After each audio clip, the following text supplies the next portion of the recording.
I'll leave it to you then. Thanks. Hi everyone, I'm Joy Novell. I'm a qualified social worker.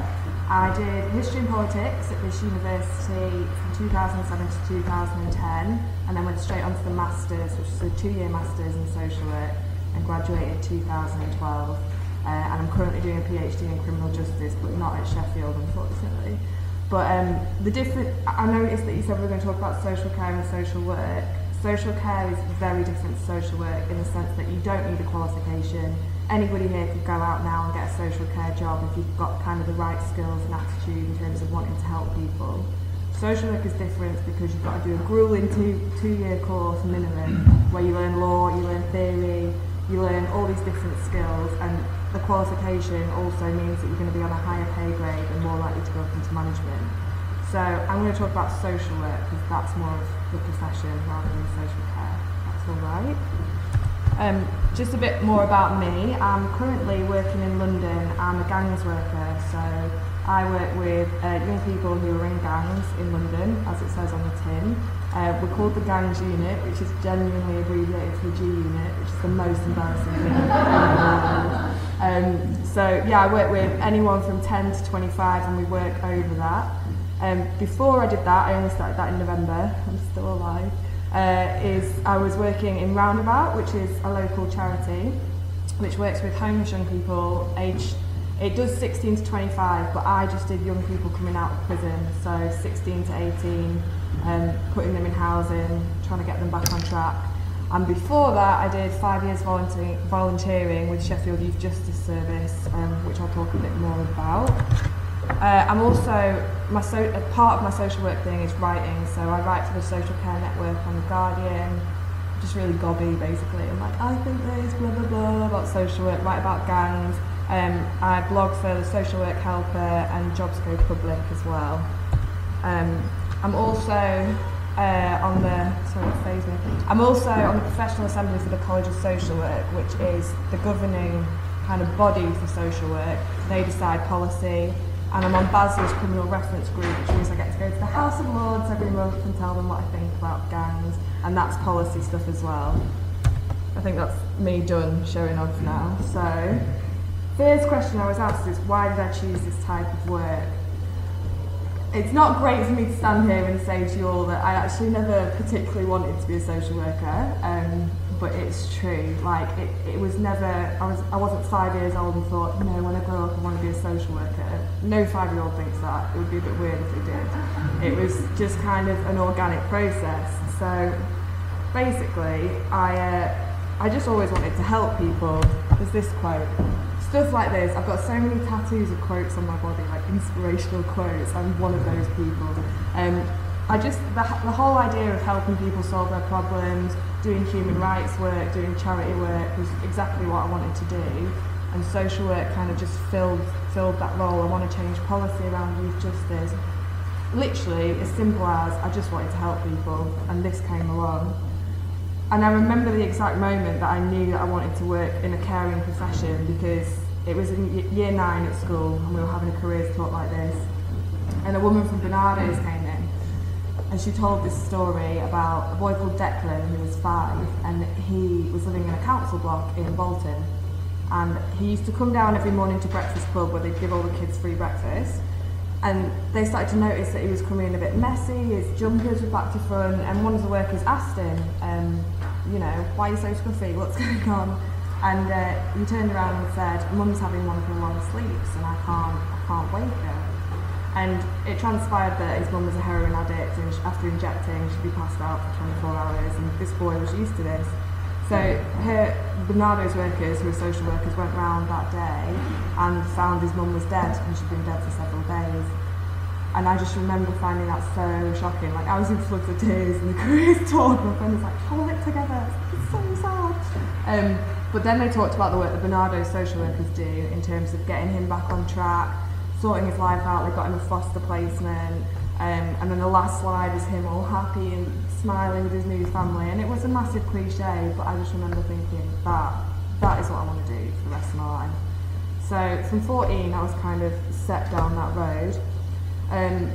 So I basically started researching what the CEO of Bernardo's did in my own time. I was like, what did Martin Mary do? And he went and did, he was actually a Sheffield person, he did a lot of stuff in Sheffield, he went to Sheffield Hallam, that's fine.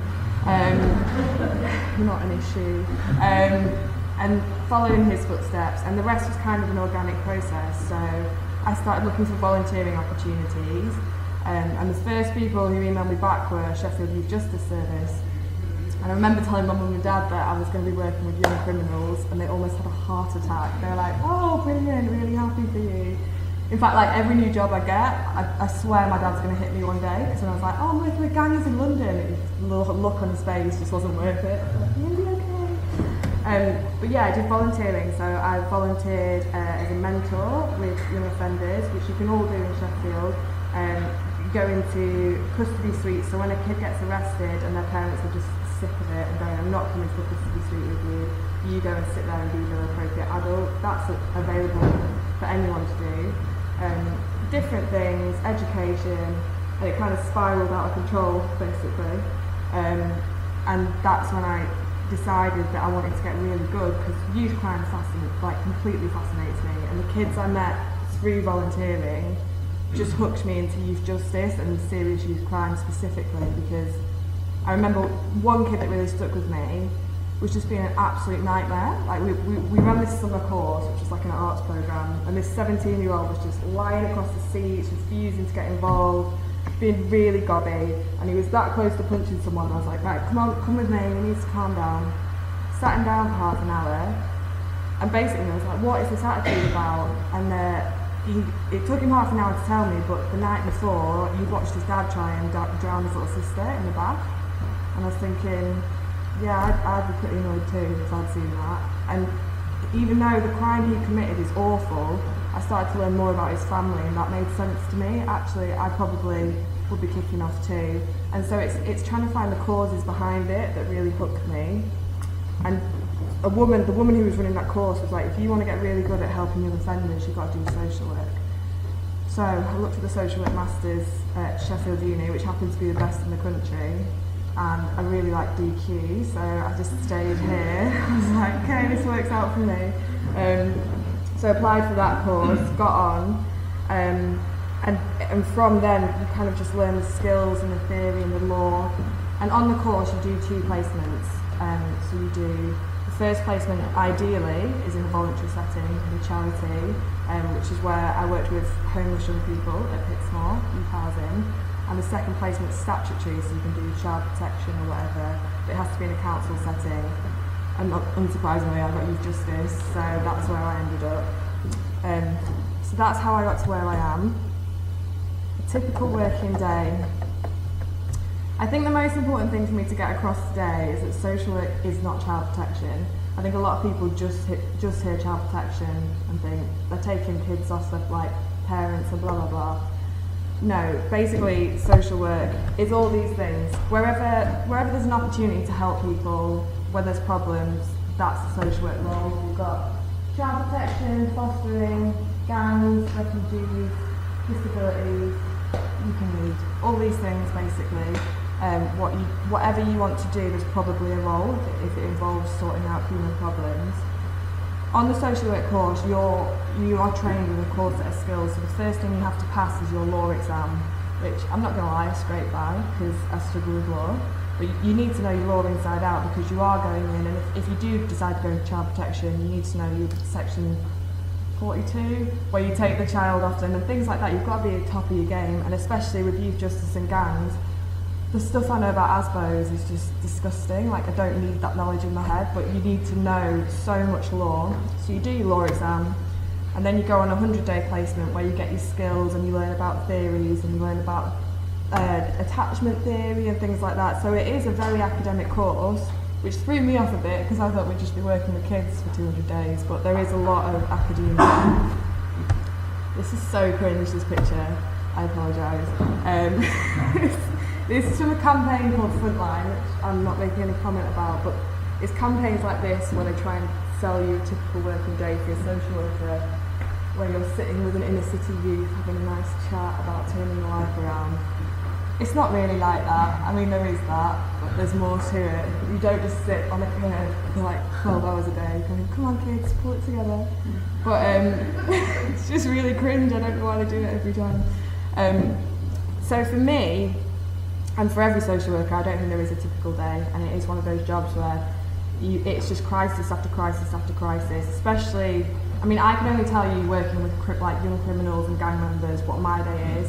I can't tell you what it's like working in fostering because that's completely different, but I know there's no such thing as a typical day because you're reacting to human problems and yeah, it's led by crises basically.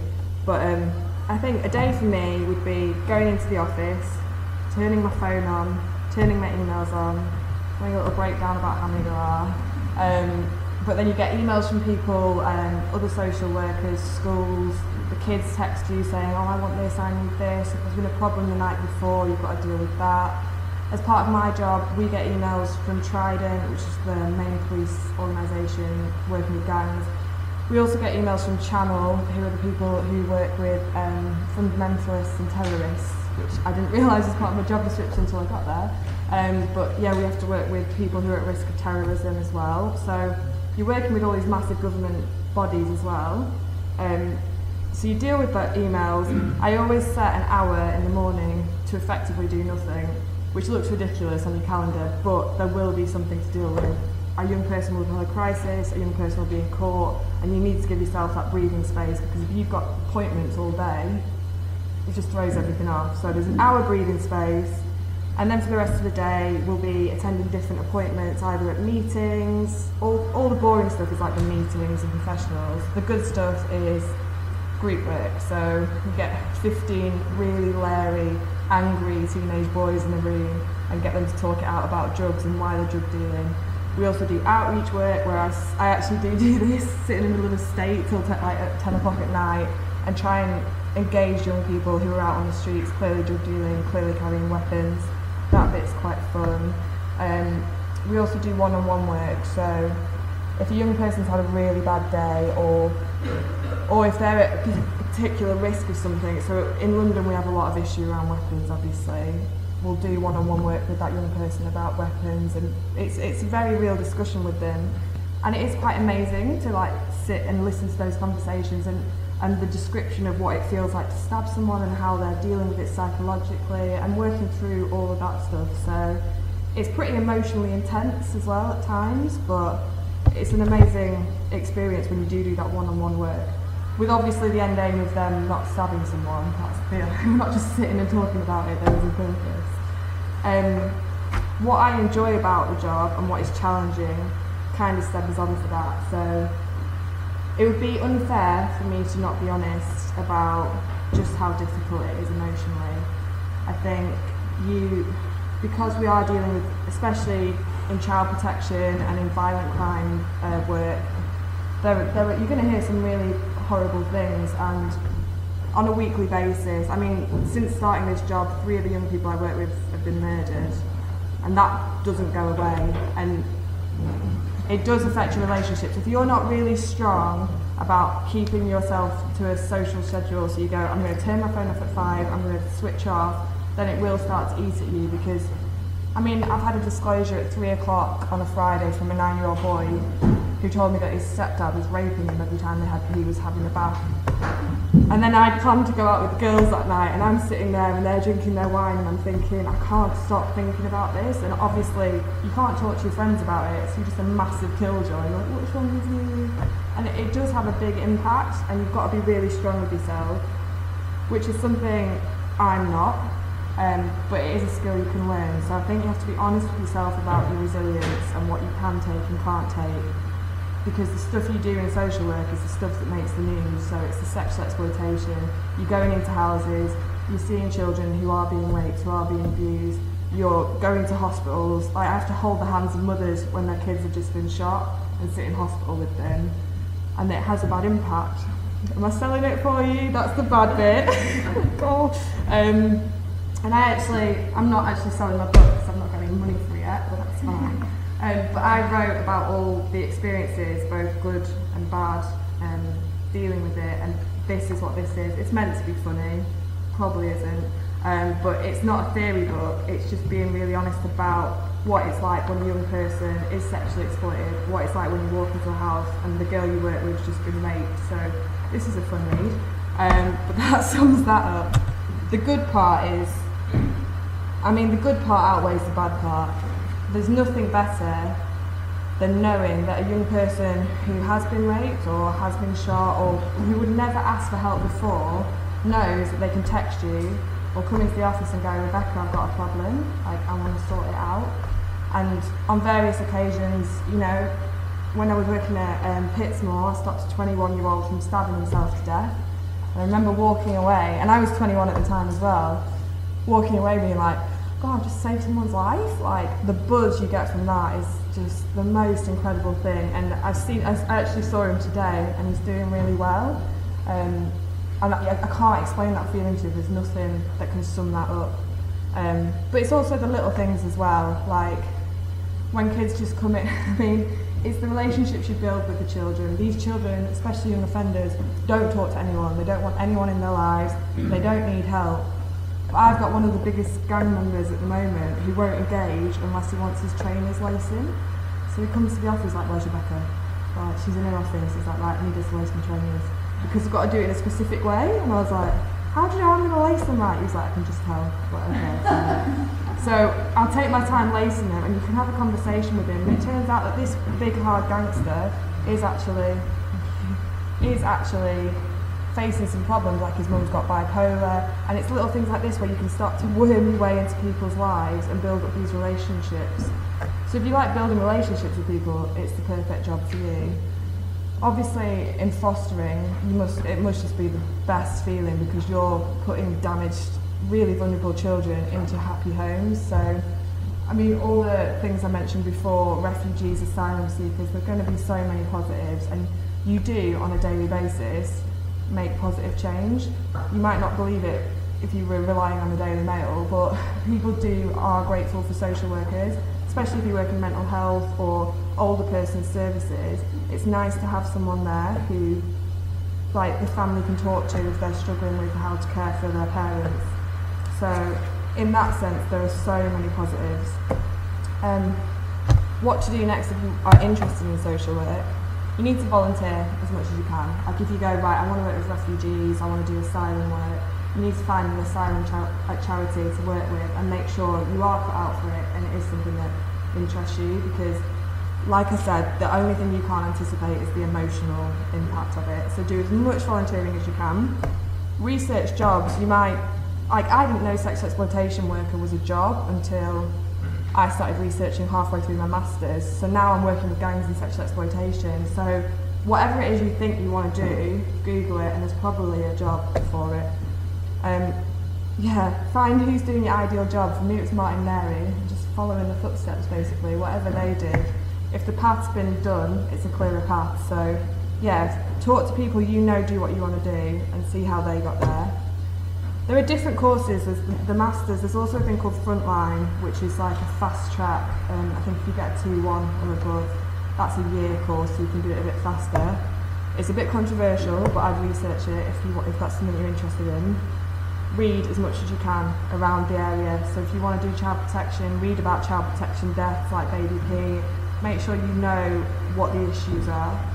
And email people for work experience. So if you know a social worker or if you know a council, just ask to shadow them for a day and see what it really is like to be a social worker. But most of all, volunteer. That would be the one thing I'd say. And I've got to stop talking.